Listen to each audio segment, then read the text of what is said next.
Going through some games to see what to make, I came across a Flash type of game which took me back to the mid-2000s when it was the golden era of Flash games. This game is none other than Sort the Court, where we play as the monarch, whether a king or a queen, who are tasked to simply answer yes or no to the many questions, suggestions, and demands of the citizens of the land or anyone passing through. This seems easy enough, but it can soon be challenging as each choice will lead to different outcomes, impacting the three core elements of the kingdom and the monarch. These three core elements are the population of the kingdom, their happiness level, and the amount of gold we have at disposal. We have this important task of expanding our kingdom, which is only possible through increasing the population. And in order to increase the population, we need to generally keep the populace's happiness high. If the happiness drops below a certain level, which is 100, the people start feeling miserable in the kingdom and slowly abandon it. But on the other hand, more happiness means more population and people becoming citizens from around the world.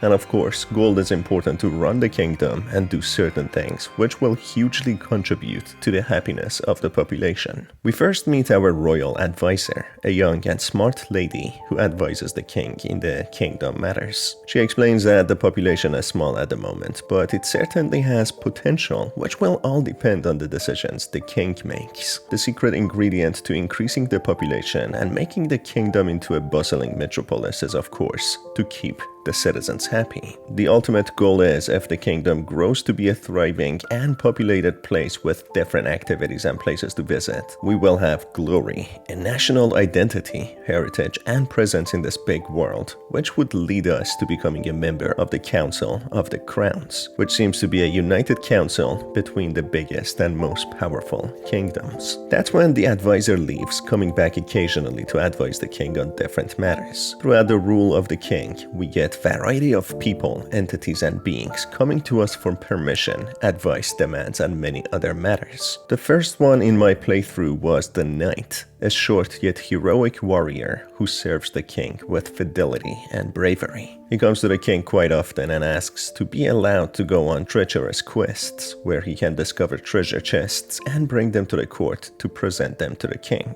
At first, I don't allow him to go, worrying for his well-being, as he is quite small, and also as we might need a knight present to protect us from intruders or rebels. We then get animals such as the chicken, who carries gold coins with it. We can capture it or let it be. The next entity is an eyeball named the All-Seeing Eye, which happens to act as a seer, giving us blessings or misfortune. If we agree to it, it gives us a little fortune telling, which could lead us to losing coins or gaining some. The first time, we are not so lucky, losing a lot of coins. Eventually, we meet the Kingdom Mason, a skilled and loyal worker who works tirelessly to make the kingdom bigger. The Mason suggests building a granary, which would promote the kingdom and allow for its expansion, a reserve for food, for people. Allowing the Mason to do so requires some coins, but ultimately helps us gain more citizens. As the day goes by, we get another interesting character. The character is a witch dressed in all purple, who happens to be a very important ally in the kingdom, asking the king for some coin to help her friend from the witch school to get settled in. This will seemingly also make her move to the kingdom, which will be very important to the story. The advisor then appears again, asking for more gold to build new houses for settlers, which would help increase the population. Majority of the decisions which require coin usually increase the population and in the long run will help us get more coin. Coin is only as important as serving the people here, as the most critical aspect of the kingdom is its population. However, going into debt, we often get visited by a demon called Georgie, who would offer us gold in exchange for human lives. That means we would have to sacrifice some of our citizens in order to get coin. If we are in debt, the city stops growing and we do not get approached by any other person or entity, putting the growth of the kingdom and the progression of the story into a halt. While in debt, we get approached by more characters. They all come with an offer of gold, but in exchange of something in return, which all lead to losing citizens. The royal advisor can come and suggest increasing taxes, which would mean more money, but would lead to some citizens being unhappy and leaving. This would also drop the happiness level, which would lead lead to more people leaving and the kingdom stopping to grow. The witch also offers coins in exchange of people's souls. We get some more characters such as the knight, coming with treasure chests, a vampire, and even an entity known as Chester, who happens to be a monstrous chest. But we will get back to them later. The demon named Georgie also plays wagers and tosses a coin on people's lives. This toss of coin can lead to a lot of gold or souls of many citizens. Of course, being careless and losing lives will lead to less population and less happiness, causing the kingdom to shrink. If the kingdom's population drops to 0, it will be the game over and the king loses his status, becoming a commoner. We are then introduced to another interesting character known as Skelly.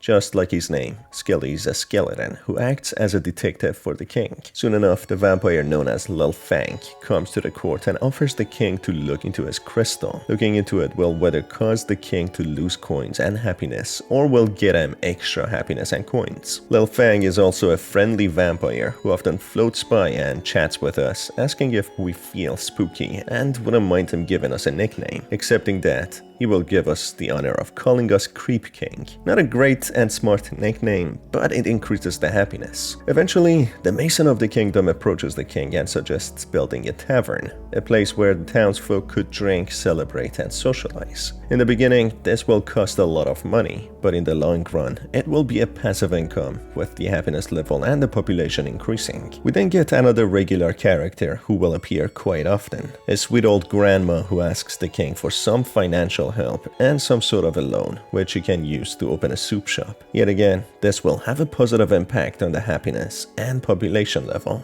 We also make grandma very happy, which itself is worth a lot. As days pass by, the royal advisor enters into the court, passing the news that a rumor has been spreading about a circus opening in town, asking if the king would be on board to open one, which would lead to many visitors from outside of the kingdom and the general happiness levels increasing. You know me, folks, I am the king of the people. So I cannot refuse this offer, giving some more of my coins so a circus can open. Soon after, we meet the huge, built like a rock blacksmith, who asks the king for permission of opening a shop, which not only pays for itself and won't need any money, but it will also give us a regular income as the blacksmith will share his profits. Having the blacksmith is very important, as he will also provide new swords for the kingdom's guards and soldiers, and will also forge a dragon slaying blade, which I will get back to later. The king also has a loyal butler who offers some tea and eventually, if we upgrade it, making even better drinks. Often the butler asks for days off to go out and enjoy town celebrations and parties, leading to the general happiness increasing. Having the circus opened at the end of the day, it will provide us with gold and happiness every single day, being a very important investment. We are also introduced to the kingdom's fisherman who asks us for gold to upgrade his boat to a bigger size, which he promises to pay back, and he does. It will take some time, but he will eventually come back and pay, even with interest on top. The military general soon enters the court, who has an eye patch and a strong and athletic stature. He informs us in a battle they won, they captured some foes and asks the king of their fate. We can bring them to the kingdom and put them to work, who eventually become citizens, or we could kill them. Of course, bringing them in will lead to a larger town with a bigger population. The military general is an important character who will be a key element to winning wars and battles. We then find a strange and bizarre character, clearly not from this timeline, but somehow in it. It is a robot called LD 3.4 who asks for the help of the king to be fixed, requiring some gold. This robot will have a lore to itself, as we will learn later on. One interesting character who seems to be a comedy relief is Monsieur Esprit. He asks the king if he has any people he wants scared out of the town. This would of course lead to people running away, reducing the population. At times, the ghost also comes and asks if the king calls this a castle, which seems to be a trick question. If the king answers yes, he will give him a coin. The witch, who happens to be a good character, often comes and offers her help to hunt down some goblins who are terrorizing the kingdom. Doing so will make her become a hero, with the citizens becoming happy with the king. We also meet little Timmy, who is a child hanging out in the court for some reason, without any supervisors. He often asks for coins for ice cream and also bringing his friend over to play, which will give us some boost in happiness and people. Eventually, we meet Chester. Chester is a talking chest who is hungry constantly and wants to eat people. It asks the king for permission to eat the citizens, who in return would give him so much gold. This of course will reduce happiness and impact the population, but in return it gives us coin. Often he eats people and comes to the court offering to compensate the king for the lives that he took, which whether we accept or not won't change the lives lost. So maybe it would be better just to take the coins. Chester has an interesting backstory to him, which we will learn about later in the game. Now having a circus and a tavern in town, with the help of the witch slaying the goblins, we get constant boost in money, population and happiness. Another character by the name of Monsieur Mouton will visit us, who asks to open a barbershop. He will give us free haircuts and will increase the happiness of the town. As days pass on, we get approached by many people, which will impact the three elements of the kingdom. The military general often comes with captured foes asking what to do with them, and will also ask us to make alliances with neighboring lands to strengthen the kingdom. The royal advisor comes and asks for permission to allow in refugees or new settlers and even some villagers who threaten to leave unless we pay them money. The last decision won't be a permanent hassle, as when we pay these villagers, they won't bother us anymore, and we keep the population and the happiness. The court also has a jester who keeps coming and asking for gold to keep the court entertained. Another interesting character is Madame Abel, who has an obsession with candy. She often eats so much candy to the point that she gets sick, asking us for money to pay for her hospital visits. But at the same time, she sets up a candy business, which will make profit that she will share with us. As days pass on and we keep the population happy, we see the small town we once ruled getting larger and more prosperous in the background. The people pay their respect, but at the same time always come with their concerns and worries to the king for advice and help. As the city grows to 250 citizens, the royal advisor congratulates us but informs us that with bigger population comes bigger responsibility and more decisions to make. She then explains one of the members of the Council of Crowns is seeking a new ruler to join them, so we should keep an eye out. There's also a wizard who often visits, providing us with the opportunity of getting coin or losing some. Soon enough, as the kingdom starts to grow, we get visitors from outside of the planet, such as aliens, even blob-like entities who, despite looking scary, are soft and gentle. Letting them in makes our kingdom great and diverse, becoming more and more close to being a candidate to be part of the Council of Crowns. As the kingdom gets larger, we need to install more infrastructure such as cleaning services and garbage disposal to get rid of trash piling up. Skelly, being a good sport, even manages to capture necromancers committing possessions, which enlarges our ever-growing kingdom. This is thanks to supernatural entities who each have a certain skill, helping our cause even more, making us a powerful and mighty kingdom. As the kingdom starts bustling and being worthy of the Council of Crowns, we get our very first formidable villain, a large dragon who threatens to eat the citizens of the kingdom unless we give it a lot of gold. This might seem like a difficult decision as it requires 400 gold coins, which will cause a major setback. But keep in mind, the people within our kingdom is what makes a kingdom, and saving lives is a lot more important than some disposable coins. So giving up the coins, we save our townsfolk, who all rally against the dragon in support of the king. The blacksmith who we welcomed into our kingdom comes with honor and loyalty, offering his services to forge a mighty sword capable of slaying a dragon. However, that would require a lot of coins and people to work with the blacksmith. The blacksmith promises to serve the kingdom and save the people, but it will take some time. As days go by, we come across more interesting and colorful characters. We are introduced to Mulder, a smooshed blob that offers his detective services of discovering the truth about everything. Mulder and Skelly, being the two detectives, seem to work together and discover the truth behind the aliens. Mulder reports on the obvious that aliens have landed in the kingdom and that there are some conspiracies, asking if they should take any action against them. Based on the decision of the king, they can be harmed or let to live and prosper. Letting them live in peace will lead to a stronger kingdom with more more population and better economy. Eventually, we get the sneaky girl. She seems to be a thief who is first introduced to us by having some gold confiscated from her by the kingdom guards. We have the choice to keep the confiscated gold or give it back to her, even though she stole them. She will come to the court more often, offering part of her loot and even trying to bribe and conspire with the king to steal the citizens' gold and money. This would of course lead to people becoming unhappy, so we can choose between gold or people's happiness and respect. The growth of the kingdom is not without its drawbacks and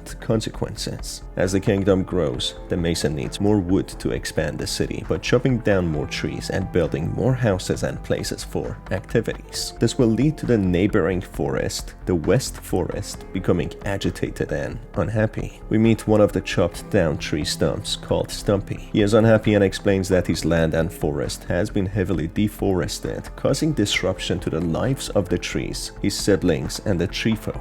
For this, Stumpy demands compensation with gold, so maybe they can rebuild and repair their destructed home. He demands a whopping 1,000 gold coins, which is huge, but it will go a long way strengthening our alliances and friendship. Stumpy is not done, as he continues that he demands more sustainable woodland harvesting, wanting to discuss it with the mason. Stumpy pays his respects to the fair and just king and leaves. As we are very low on coin, based on the happiness level and our good judgment on the citizens and visitors, knights and the advisor come to offer a way of paying our debt. The knight comes gifting us chests of gold that he found in dangerous adventures, as he loves the kingdom and wants it to prosper. The witch comes to our aid to provide us gold, but this would be a dark magic, leading to a few souls losing their lives. A truly difficult choice to make, but the least impacting one. Georgie and Chester come to our aid too, but they demand blood sacrifices and human as food. Also, the royal advisor comes with suggestion of selling some goods so they can pay the debt. All would lead to lower happiness levels and loss of lives, but an inevitable something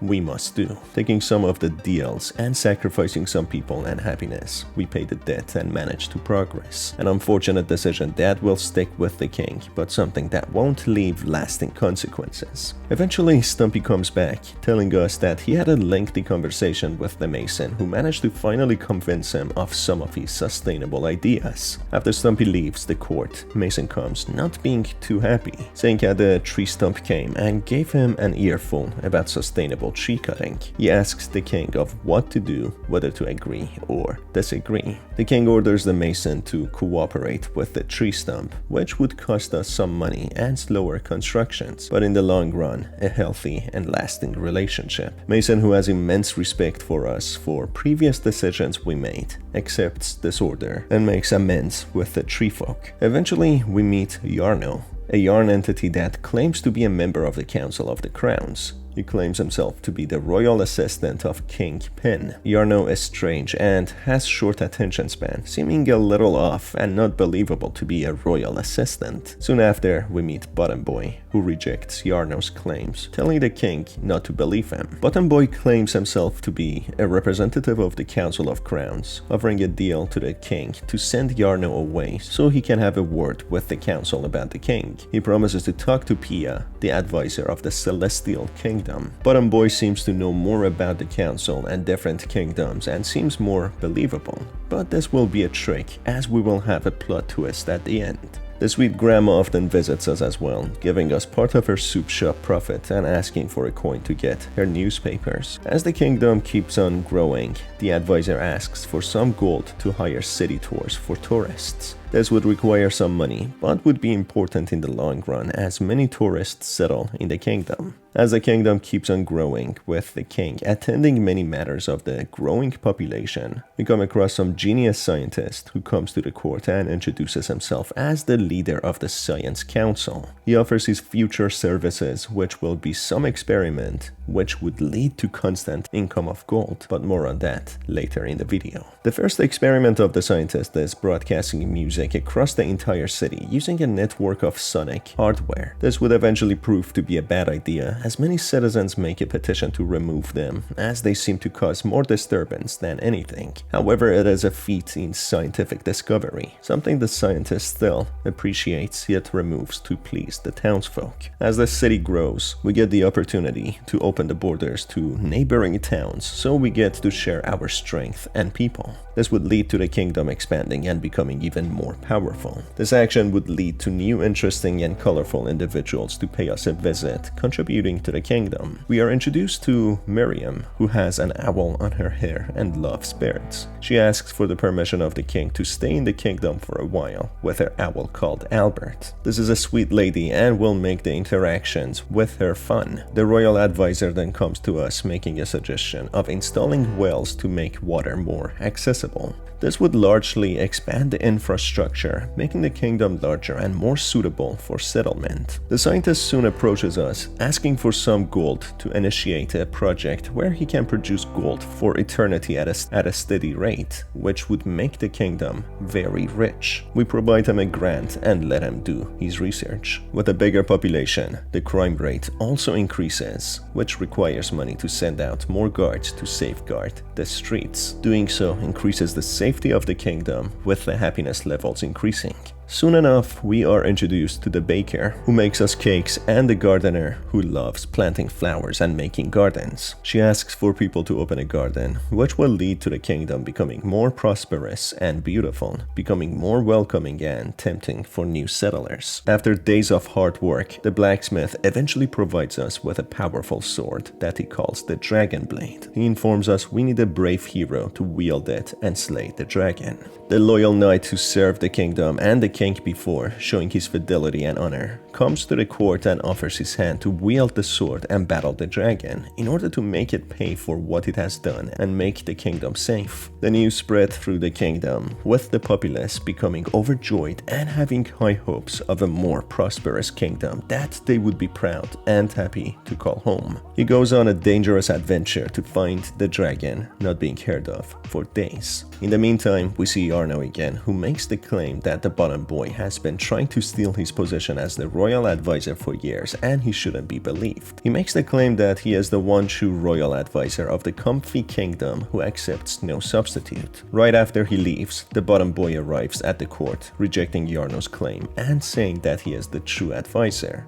And because we caught Yarno, he will arrange a meeting with Pia from Celestial Kingdom. As more and more people visit, all the businesses and shops we allow to open are becoming more prosperous and giving us shares of their profits. As the border has opened, many caravans cross the shared roads and the merchants trade with the neighboring towns. This in turn allows us to collect tax and more money. In the meantime, the gardener opens a garden, making the kingdom even more beautiful than before. Eventually, as the population grows over 1,500 citizens and the kingdom is large and welcoming with fantastic infrastructure, Advisor Mia from Celestial Kingdom, who serves King Andromedas, pays us a visit. She asks us if we would be interested to join the Council of Crowns as the 5th member, and if so, she will go to report back to King Andromedas. The royal advisor approves of our decision and expects the kingdom to grow even bigger. We then get a visit from a familiar face, the robot who was in need of gold to be repaired,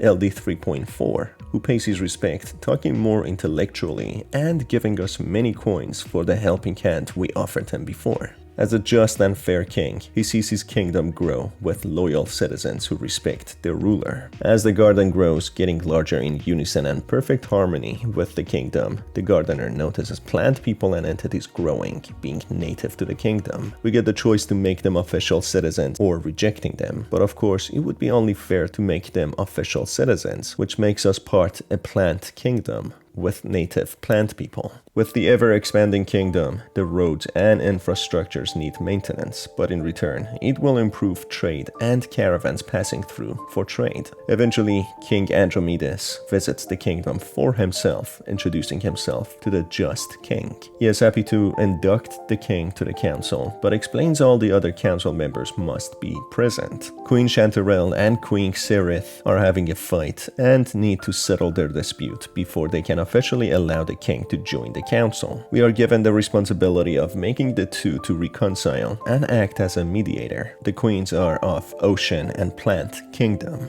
Maybe we would be able to relate to them as the kingdom has a sea and plants. In the meantime, we are asked by the blacksmith if we would allow him to offer arms to a tribe in the south. If we do so, they will rise against the kingdom, wanting to rebel and take over. Talk about being fair and just. Some people just can't help themselves but misuse our kindness. They do this all for greed and power. The military general, who has years of experience, asks us to provide them coins so he can prepare an army and go into a battle, showing their loyalty and bravery against this rebel tribe. As the battle begins with many soldiers leaving, the kingdom still needs management. The robot comes visiting, saying it has an idea of developing a video game. Just listening to his idea will motivate him to work on his video game and gives us coins and happiness in return. As days go by, we eventually hear from our brave knight who went on the dangerous mission to battle the dragon. He comes with great news that he slayed the dragon and took all the gold that belonged to us. In the meantime, the citizens become overjoyed and celebrate, with many friends of the citizens from neighboring towns seeking settlement and citizenship, increasing the population. This leads to the population going above 2,000, with the advisor of Ocean Kingdom, Advisor Pontus, entering the court. He unveils the reason behind the dispute of the two kingdoms. A plot of marshland has been discovered and must be legally marked as one kingdom's property. In their perspective, this plot belongs to the Ocean Kingdom, as marsh is mainly made of water. But the Plant Kingdom refuses, saying marsh is plant, and with grass and many plant life growing there. The advisor asks us to join their side of the dispute. We can agree or refuse. If we agree, they will be happy, offering their support for the king to join the Council of Crowns. Not much later, Advisor Agaric from Plant Kingdom enters the court, bringing up the same matter, asking the king to take their side, the side of Queen Chanterelle. Taking their side, acting as a mediator and reconciler between the two, both kingdoms vouch for us to join the council. As both go to report back to their queens, we meet Ser Tortuga, a Teenage Mutant Ninja Turtle reference, who says that they are from Shell Knights, who fight for what is good and righteous. He offers his help to the king, as the king is just and fair as well. The kingdom grows more powerful and glorious when eventually King Andromedas arrives at the court again, thanking the king for sorting out the dispute. According to our skill in decision making, the kingdoms decide to split the marshland, half for Plant Kingdom and half for the Ocean Kingdom. The input of the king broke this potentially dangerous stalemate. King Andromedas thanks us and offers the seat at the council. He goes back, not before telling the king to look out for Pia, who will come to make the official announcement. In the meantime, the kingdom prospers and grows, with another entity known as Yet wanting to go on adventures. He looks tiny but is quiet mighty, who will appreciate our permission of letting him go on adventures. As we made the decision to allow the gardener to grow gardens in the kingdom before, and as we let the plant people become official citizens, they grow in harmony with the kingdom, making it beautiful and peaceful, rejoicing and being model citizens. The gardener thanks us, and the general happiness from everyone increases. The military general then comes back, reporting on the victory against the South tribe, who has imprisoned the survivors. As some prisoners escape, he goes on the lookout to put them back where they belong. Eventually, Pia makes her entrance, ready to officially induct the king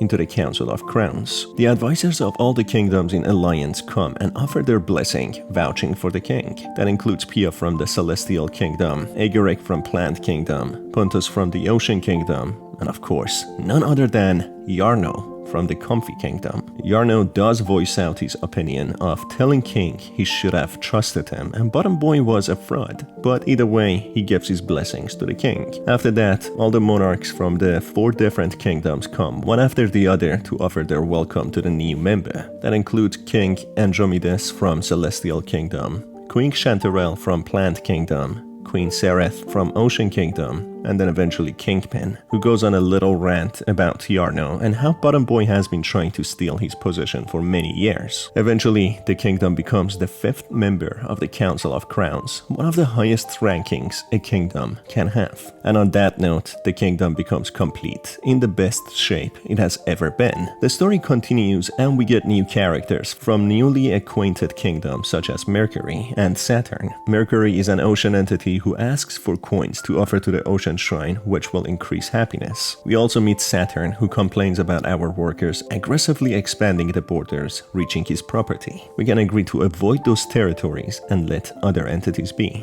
Also, being in alliance with other kingdoms requires our assistance in protecting them, which would mean sending our soldiers to help them. This would not go unnoticed, which would in return make the alliances stronger. At this point, we have achieved the ultimate goal. However, the story goes on with more characters. With this, the scientist comes to us with good news that he eventually managed finishing the project of making the gold-generating machine, which will give us a steady income of gold for eternity. All the work was not pointless, and now the kingdom will only expand. Expanding our borders and maintaining our roads, we meet the Sultan of a large kingdom who thinks our prosperous kingdom is tiny. He is powerful and rich and asks for permission entering the kingdom and passing through. Doing so will get us a lot of coins as his caravan camps for a few days, trading in the meantime and providing a lot of opportunity and prospects to the citizens. Opening the borders also promotes the increase in population, with many visitors falling in love with the kingdom and settling for good. That's when we learn about a very important side story. We finally learn about the backstory of Chester,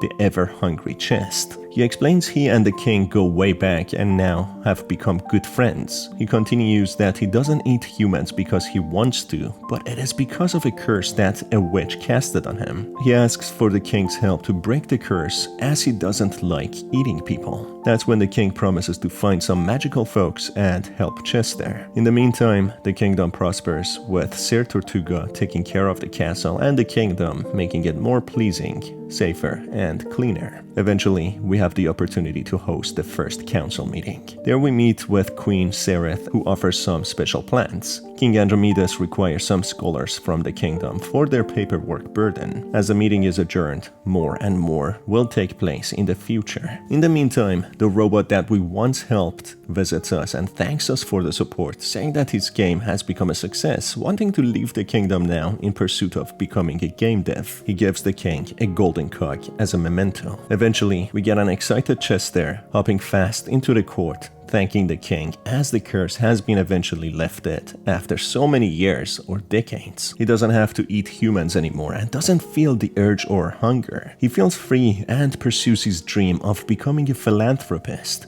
using all his gold to do charity. What a twist and an irony. He was golden in heart, not only in the gold he carries. The curse was the reason that made him what he became. All he needed was a pair of ears to listen and to make the kingdom safer. I've got a theory that Chester used to be a human, or maybe a normal chest who wanted a lot of gold. He went to a witch to ask for it, leading to the witch making the wish come true, but with a catch: that he would need to eat humans for his gold to ever grow inside of him. But now, as the curse is lifted, he has unlimited gold, which he can use to help people and for charity. Moving on, using the golden cog that we got from the robot and giving it to the scientist, he uses it in a new project, which makes a robot using a live rabbit called Lapin, L-A-P-I-N, which will make the kingdom much better as it lives to serve it, finding gold and securing it from criminals. The game can theoretically go on forever with random and auto-generated encounters, collecting more coins and interacting with the same characters. There is another ending where we refuse to join the Council of Crowns and instead decide to prosper as a kingdom on our own. This will unlock the romance route with none other than the royal advisor, who explains about her backstory of being from a smaller town or kingdom and going to this kingdom to serve the king as a rookie advisor. She falls in love with the king and asks to go on dates and eventually become his partner, as they will be spending majority of time together and rule the kingdom together. Either ending are good endings, except if we decide to be a bad king, leading to the kingdom shrinking and people leaving, which would lead to the king losing his status. There are some other very minor characters such as Yet, Winston the Blob Monster, Drummer, Petite Souris, Peanut, Pancake, and Boots Cats. There's Mortimer as well, the Water Monster, who complains about fishing and requires sacrifices. And that is it for this video, folks. If you enjoyed it, make sure to stay tuned for more by hitting on the subscribe button and the notification bell. As always, it's been your host Star. Thanks for being here, and I will see you on the next one. Take care.